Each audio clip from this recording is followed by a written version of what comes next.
السلام علیکم ورحمۃ اللہ وبرکاتہ. الحمد للہ وحدہ والصلاة والسلام على من لا نبی بعدہ. اما بعد اعوذ باللہ من الشیطان الرجیم. بسم اللہ الرحمن الرحیم. فإذا قضیت الصلاة فانتشروا في الأرض وابتغوا من فضل اللہ. سورہ جمعہ. حضرت عبداللہ بن عمر رضی اللہ عنہ سے روایت ہے: من سأل الناس أموالهم تكثرا فإنما يسأل جمرا فلیستقل او لیستکثر. رواہ مسلم. معزز سامعین کرام و مشاہدین اعلام، آج کی نشست میں لے کر کے حاضر ہوں حلال کمائی کی فضیلت اور بھیک مانگنے کے نقصانات. اپنے خورشید پہ پھیلا دیے سائے ہم نے، اپنے خورشید پہ پھیلا دیے سائے ہم نے، مانگتے پھرتے ہیں اغیار سے مٹی کے چراغ. اسلامی بھائیوں، اس میں کوئی شک نہیں کہ اسلام نے انسان کو روزی حاصل کرنے اور مال کمانے کی اجازت دی ہے. اللہ وحدہ لا شریک نے ارشاد فرمایا کہ پھر جب نماز ہو چکے تو زمین میں پھیل جاؤ اور اللہ رب العالمین کا فضل تلاش کرو. اس آیت کریمہ میں اللہ وحدہ لا شریک نے یہ فرمایا کہ جب نماز جمعہ سے فارغ ہو جاؤ تو پھر اپنے اپنے کاروبار اور دنیا کے مشاغل میں مصروف ہو جاؤ. یعنی جمعہ کے دن کاروبار بند رکھنے کی ضرورت نہیں ہے، صرف نماز کے وقت ایسا کرنا ضروری ہے. ایک مرتبہ نبی کریم صلی اللہ علیہ وسلم جمعہ کا خطبہ ارشاد فرما رہے تھے کہ ایک قافلہ آ گیا، لوگوں کو پتہ چلا تو خطبہ چھوڑ کر باہر خرید و فروخت کے لیے چلے گئے کہ کہیں سامان فروخت ختم نہ ہو جائے. صرف 12 آدمی مسجد کے اندر رہ گئے، جس پر یہ آیت کریمہ نازل ہوئی. وَإِذَا رَأَوْا تِجَارَةً أَوْ لَهْوًا انفَضُّوا إِلَيْهَا وَتَرَكُوكَ قَائِمًا قُلْ مَا عِندَ اللَّهِ خَيْرٌ مِّنَ اللَّهْوِ وَمِنَ التِّجَارَةِ وَاللَّهُ خَيْرُ الرَّازِقِينَ. اور جب کوئی سودا بکتا دیکھیں یا کوئی تماشا نظر آ جائے تو اس کی طرف دوڑ جاتے ہیں اور آپ کو کھڑا ہی چھوڑ دیتے ہیں. آپ کہہ دیجئے کہ اللہ کے پاس جو ہے وہ کھیل اور تجارت سے بہتر ہے اور اللہ رب العالمین بہترین روزی رسا ہے. لیکن اسلامی بھائیوں، اسلام کمائی کے سلسلے میں 2 باتوں کی خاص طور سے ہدایت دیتا ہے. ایک یہ کہ انسان خود کمائے، خود محنت و مزدوری کرے، دوسروں کے آگے ہاتھ نہ پھیلائے. دوسرا یہ کہ وہ جو کمائے اس کی جو کمائی ہو وہ حلال ہو، حرام نہ ہو. بھیک مانگنا، لوگوں کے سامنے ہاتھ پھیلانا غیرت و حمیت کے خلاف ہے. اس سے خودداری ختم ہو جاتی ہے، شرم و حیا جاتی رہتی ہے، انسان کاہل اور کامچور ہو جاتا ہے، سب کی نگاہوں میں دلیل و خوار ہو جاتا ہے. وہ مانگتا ہے، کوئی دیتا ہے، کوئی نہیں، کوئی خوشی سے دیتا ہے، کوئی منہ بگاڑ کر، کوئی نرمی سے انکار کر دیتا ہے، کوئی جھڑک کر. بہرحال مانگنے والے کو سب سہنا ہے، کیونکہ اس کا ہاتھ مانگنے والے کا ہاتھ ہے. مانگنے والے کا ہاتھ نیچے ہوتا ہے اور اسے نیچا بن کر رہنا ہے. دینے والے کا ہاتھ اوپر ہوتا ہے، وہ اوپر والا اونچا مانا جاتا ہے. جیسا کہ رسول اللہ صلی اللہ علیہ وسلم کا ارشاد ہے: الید العلیٰ خیر من ید السفلیٰ والید العلیٰ ہی المنفقہ والسفلیٰ ہی السائلہ. بخاری مسلم کی روایت. اوپر کا ہاتھ نیچے ہاتھ سے بہتر ہے. اوپر کا ہاتھ دینے والا، اوپر کا ہاتھ خرچ کرنے والا اور نچلا ہاتھ مانگنے والا ہے.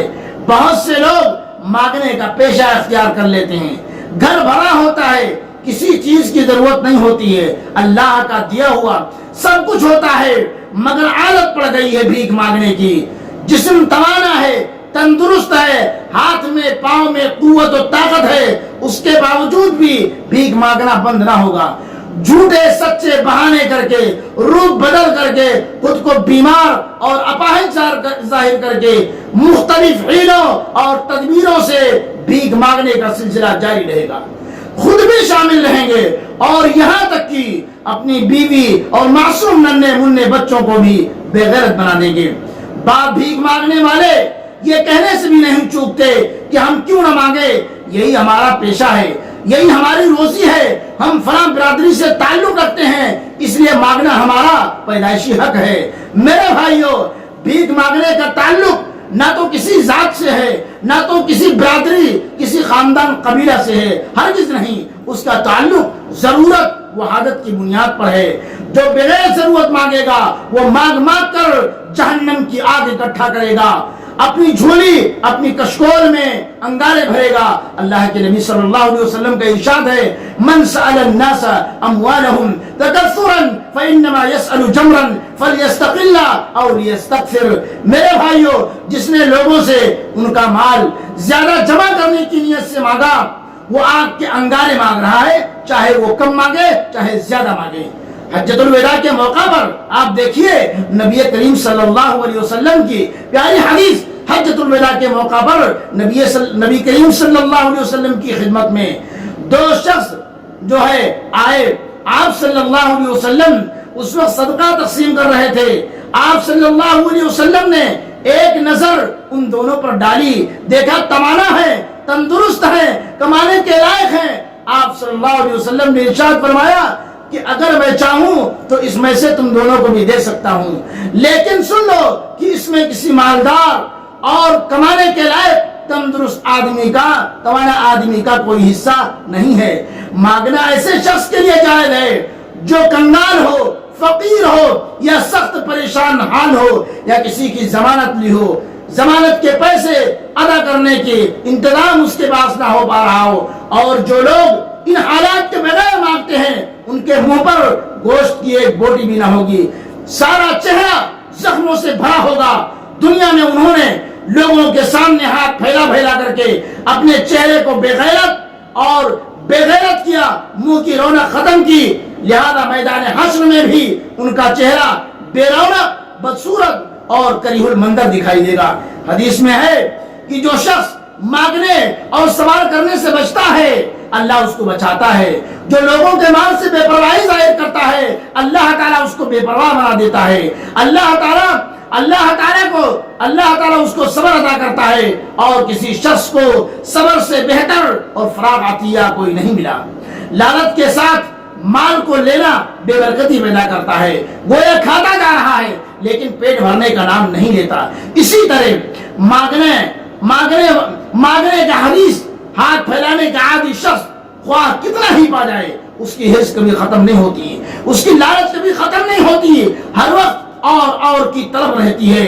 بے غیرتی کا عالم یہ ہو جاتا ہے کہ پیچھے پڑ کر لیتا ہے، جھڑکیاں سہ کر لیتا ہے، ڈانٹ پڑتی ہے مگر بات نہیں آتا، رسوائی ہوتی ہے، ذلیل و خوار کیا جاتا ہے مگر بھیکنے مانگنے کا سلسلہ بند نہیں کرتا۔ حقیقت یہ ہے کہ مانگنے سے جو ملتا ہے اس میں برکت نہیں ہوتی ہے۔ محتاج سمجھ کر کوئی خود سے دے دے، بے طلب مدد کر دے، اس میں برکت ہوتی ہے۔ آئیے عبداللہ بن مسعود رضی اللہ عنہ کی روایت، نبی کریم صلی اللہ علیہ وسلم نے ارشاد فرمایا، من اصابته فاقة فانزلها بالناس لم تصد فاقته ومن انزلها بالله اوشك الله له بالغنى اما بموت عاجل او غنى آجل۔ جس شخص کو فاقہ پہنچے اور وہ لوگوں پر اس کو ظاہر کر دے اس کی ضرورت پوری نہ کی جائے گی، اور جو اللہ تعالیٰ سے ہی فریاد کرے قریب ہے کہ اللہ تعالیٰ اس کی حالت کو غنا کے ذریعے بدل دے۔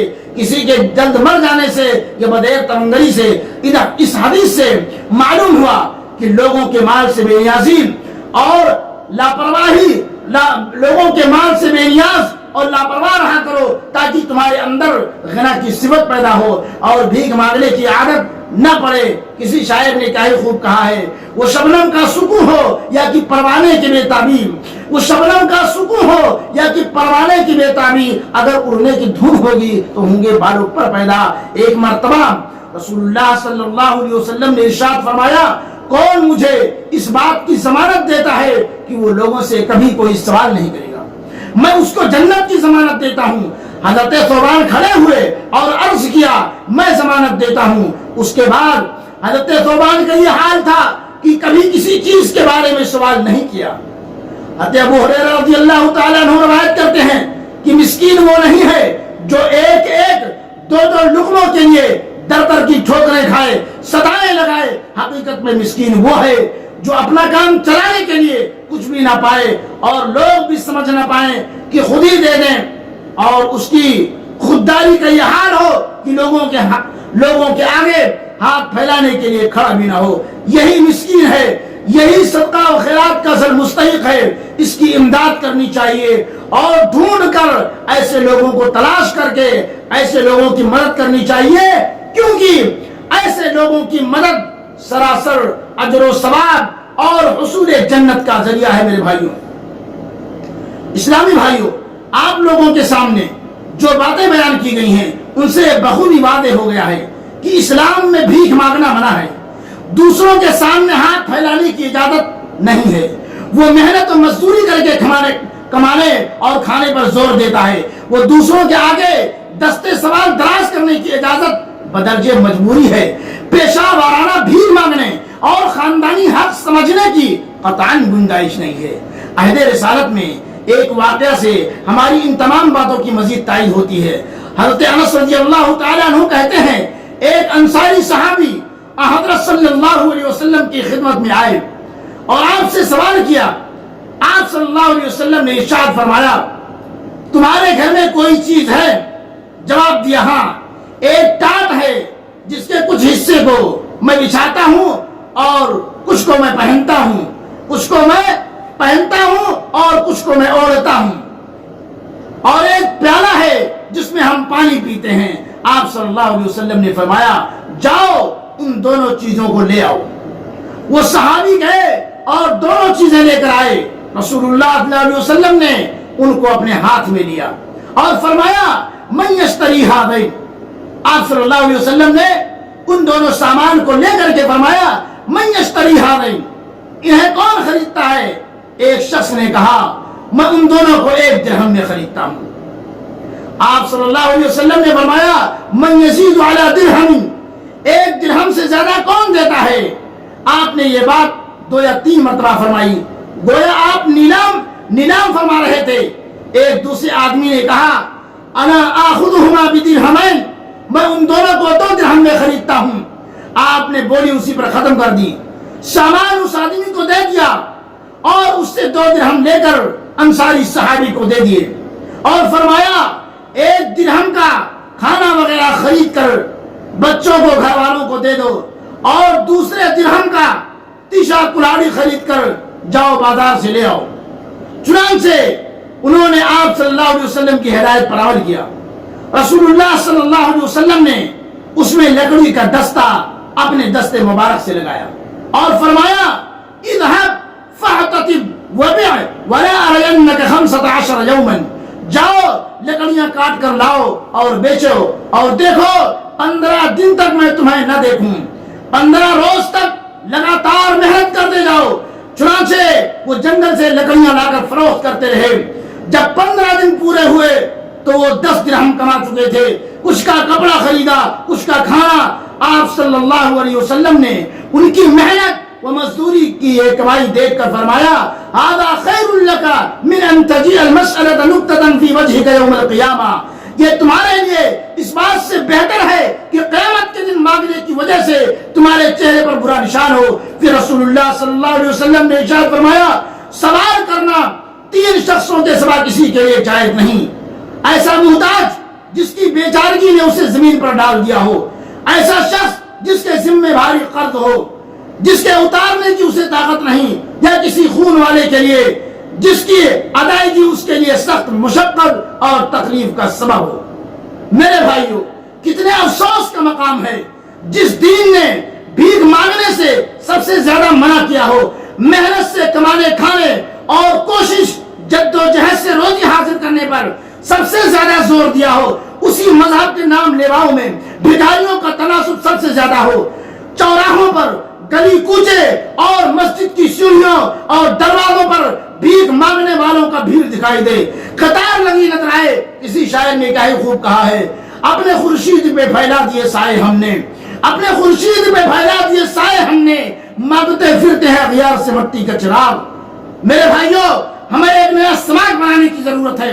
ایسا سماج جس میں بھیک مانگنے والے نہ ہوں, محنت کر کے کمانے والے ہوں, دوسروں کے آگے دستے سوال دراز کرنے والے نہ ہوں, قسم حلال کی روزی کھانے والے ہوں, بھکاریوں کو اپنے پاؤں پر کھڑا کرنے کی ترغیب دی جائے، ان کی مدد کر کے انہیں روزی روٹی سے لگا دیا جائے۔ پیشہ وارانہ فقیر اور برادری کے نام پر مانگنے والوں اور ایسے لوگوں کو بھیک ہرگز نہ دی جائے۔ جو تندرست و تمانا ہوں، کمانے کے لائق ہوں، انہیں ہرگز ایسا نہ کیا جائے۔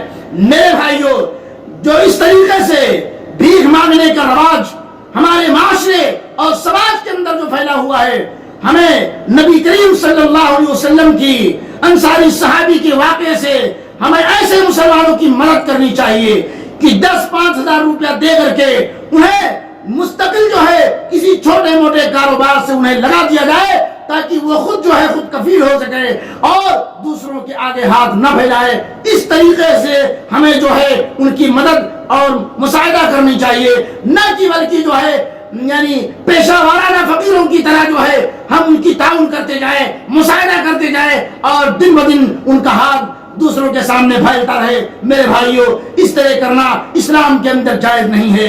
یعنی جس طریقے سے نبی صلی اللہ علیہ وسلم نے انصاری صحابی کی جو ہے یعنی جو گھر میں 2 چیز پڑی ہوئی تھی اسے منگوا کر کے نیلام کیا اور اس کے کچھ حصے کو جو ہے کھانا کپڑا کے لیے اللہ کے نبی صلی اللہ علیہ وسلم نے مختص کیا اور کچھ کے لیے جو ہے 1 درہم کا تیشہ خرید کر کے انصاری صحابی کو دیے اور وہ جنگل سے لکڑیاں کاٹ کر لاتے رہے۔ اس طریقے سے انہوں نے جو ہے اس صحابی کو جو ہے خود کفیل کیا اور وہ صحابی جو ہے یعنی خود کفیل ہوئے اور اپنے بیوی اور بال بچوں کو جو ہے اپنی محنت اور مشقت سے جو ہے کمائے اور کھلائے۔ ہمارا بھی وہی طریقہ ہونا چاہیے۔ مسلمانوں، یہ بہت بڑا لمحہ فکریہ ہے۔